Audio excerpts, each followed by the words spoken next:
లోకేష్ గారు ఈ మధ్య పార్టీ కార్యకర్తల సమావేశంలో రాజమండ్రిలో అనుకుంటా సబ్జెక్టు కరెక్షన్ రెడ్ బుక్ చూపిస్తూ ఇంకా ఇందులో 3 పేజీలే వాడాను, మిగతా పేజీలన్నీ టైం వచ్చినప్పుడు వాడతానన్నారు. మరి ఆ టైం ఇంకా వచ్చిందా లేదా ఇంకా కొన్ని అరాచకాలు ఇంకా జరగాల రాష్ట్రంలో? కార్యకర్తల్లో ప్రజల్లో ఒక అసహనం ఉంది. ఎందుకు తగిన చర్యలు ఇంకా రావటం లేదు, ఎందుకు దోషులు శిక్షించబడటం లేదు అనేది ఉంది. చంద్రబాబు గారు ఏమో చట్టం తన పని తను చేసుకెళ్తుంది, మనం చట్టంలో జోక్యం చేసుకోవద్దు అనేది చంద్రబాబు గారి విధానం. మొదటి నుంచి తెలుసు, అంకమ్మారావు గారికి తెలుసు, శివశంకరరావు తెలుసు. చంద్రబాబు గారి విధానం ఎక్కడ జెంటిల్మెన్ పాలిటిక్స్ చేసే విధానంలో వెళ్తూ ఉంటారు. దాన్ని ఆసరా చేసుకొని పెట్టలేకపోతూ ఉన్నారు. కానీ తగిన విధంగా స్పందించకపోతే కార్యకర్తలు నైరాశ్యం వస్తుంది. అది కూడా గమనంలో తీసుకోవాల్సిన అవసరం ఉంది. ఇవాళ కులాల కొంపట్లో రాజేయటం కోసం వాళ్ళందరూ బయటపడ్డారు. అంత పెట్రోల్ బాంబులు తీసుకొచ్చి వేయడాలు, లేకపోతే నిప్పులు పెట్టడాలు, లోపల పెరిగిపోయింది అదంతా. సార్ ఇక్కడ చిన్న కరెక్షన్, నేను ఒకటే అడుగుతున్నా సార్, త్వరలో కూడా బయటకు వస్తాయి. పెట్రోల్ బాంబులు వేసే కార్యకర్తలు అయితే ఎందుకు చెప్పలేదు ఇప్పటిదాకా? మీరు చెప్తున్నారు తెలుగుదేశం పార్టీ అంటుంది. ఇప్పుడు బుచ్చి సోదరు గారు ఎప్పుడు మీరు చెప్తే నమ్మను సార్. తెలుగుదేశం పార్టీ కార్యకర్తలు ఎవరో చెప్పారు. 2019 నుంచి 2024 వరకు బుచ్చి సోదరు గారు వయసు ఎంత, ఆయన ట్విట్టర్ అకౌంట్ చూడండి, ఎంత ఎదురుదాడి చేశాడు, ఏ విధంగా మాట్లాడాడు. మిగిలిన నాయకులు ఈరోజు అధికారంలోకి వచ్చిన తర్వాత ఎందుకు మాట్లాడరు? 164 మంది శాసనసభ్యులు ఉంటే, ఈరోజు 22 మంది ఎంపీలు ఉంటే, 4 రాజ్యసభ సభ్యులు ఉంటే పని లేదు. ఎందుకు మాట్లాడరు? చంద్రబాబు చూసుకుంటారు, పవన్ కళ్యాణ్ చూసుకుంటారు, లోకేష్ చూసుకుంటారు, లేకపోతే బుచ్చే చౌదరి మాట్లాడతారు, శివశంకర్ మాట్లాడతారు. మన మనం చేసుకుందాం కింద. ఇప్పుడు అది కరెక్ట్ అండి, మీరు అన్నది కరెక్ట్.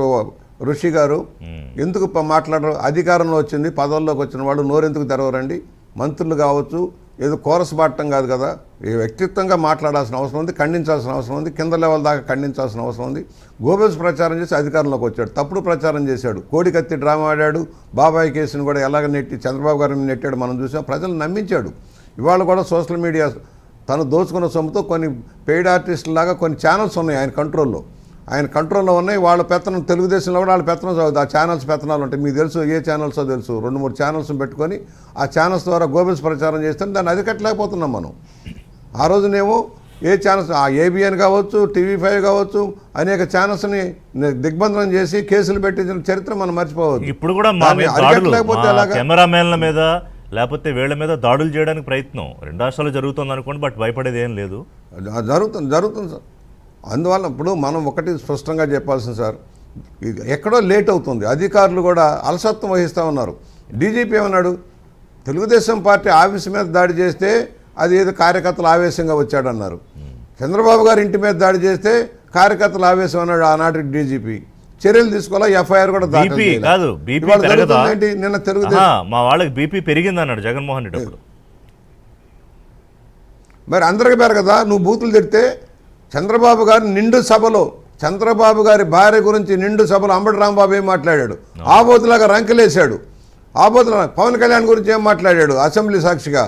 ఆ రోజున బుద్ధి వచ్చిందా? బుద్ధి రాలేదు కదా. ఇవాళ సమర్థిస్తున్నాం, బూతులే కదా. నిన్ను తిడితే, నీ భార్యను తిడితే నీ తల్లిని గౌరవిస్తున్నావు, నీ చెల్లిని గౌరవిస్తున్నావు. భారతిరెడ్డి గారి మీద పోస్ట్ పెడితే ఒక మాట మాట్లాడితే వెంటనే అరెస్ట్ చేయించాడు. ఆ మాత్రం ఇంగిత జ్ఞానం కూడా జగన్మోహన్ రెడ్డికి లేదు. శివశంకర్ గారు మేము ఒకటే చెబుతున్నాం సార్, ఈ రాష్ట్రంలో కులాలు పోతాయి సార్. ఒకప్పుడు కుల వ్యవస్థ లేదు, దురదృష్టవశాత్తు కులాల వ్యవస్థ వచ్చిన తర్వాత మళ్ళా పోద్ది. ఇవాళ వివాహాలు అవుతున్నాయి పరస్పరం. ఎస్సీలు, బీసీలు, కాపులు, కమ్మ, రెడ్డి, రాజు ప్రేమిస్తే పెళ్లి చేసే స్టేజ్ వచ్చింది. మొన్నటిదాకా వద్దు కులాలు అనేవాళ్ళు, అది పోతుంది రోజు రోజుకి. పెళ్లి చేసేద్దాం, ఎవరు బతుకాళ్ళు బతుతారనే సంప్రదాయం కాబట్టి అది ఉన్నంత కాలమే రాజకీయం నడుస్తుంది.